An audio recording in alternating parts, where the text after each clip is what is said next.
All right, second assignment here today on Monday, similes and metaphors. We talked about similes and metaphors late last week, Thursday and Friday. Today, some more work with similes and metaphors. I'm not going to talk too much about it. It should be pretty straightforward. Similes, we're comparing two things using the words like and as. Okay, you see those two words, it's a simile. If we're comparing two things and there is no like and there is no as, that's a metaphor. Okay. All right. So slide number 2, you're just going to tell me out of these sentences here, is it a simile or is it a metaphor? Pretty easy. The first one for you. Third slide, it's the exact same sentences from 1 through 6. However, this time, what are you telling me? What are the things that are being compared? You're telling me, right? So Emily was as brave as a lion. We're saying that Emily, are kind of comparing her to a lion, right? So Emily is being compared to a lion. That's how you'd answer on slide number 3. Slide number 4, pretty easy, same thing. Just tell me what is being compared. These ones should look a little bit familiar for you. We did these when we were, excuse me, getting ready for our narrative essays. And so this page should look pretty familiar for you. Same thing as slide number 3, which is what is being compared. What is the author saying is kind of like each other. And then number 5, this one's a little different. I'm going to show you to do something here pretty quick. To do this slide, I want to make sure that you're paying attention. Okay, so slide number 5, there is a story here, short story. Okay, what you are going to be doing is you are going to be highlighting similes and metaphors in the story. Okay, I'm going to show you how to do that right now. I will tell you before we get started, there's pretty much in every single sentence at least one simile or metaphor. Sometimes there's 2.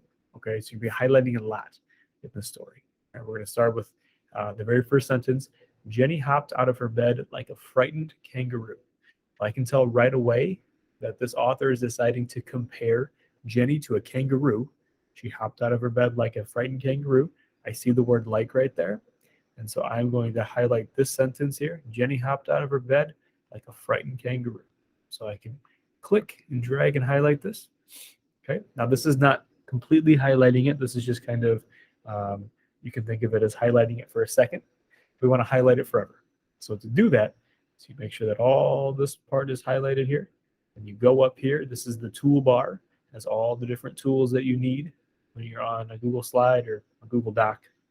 Right here, where it looks like a highlighter, next to the text things, it's like bold, italic, underline, text color, highlight color. This is going to highlight a sentence or a word or whatever you selected.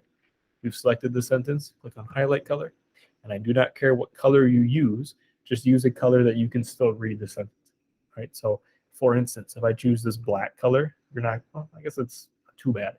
If you choose this black color, there you go. You can't read the sentence. That's not going to be good. Okay, so I'm going to go back. 1, 2, highlight this in kind of a lighter color. That's going to be best to be able to read it, like this little pink. It's a nice pink color.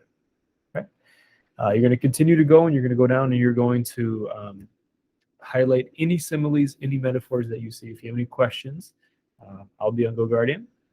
I will help you out.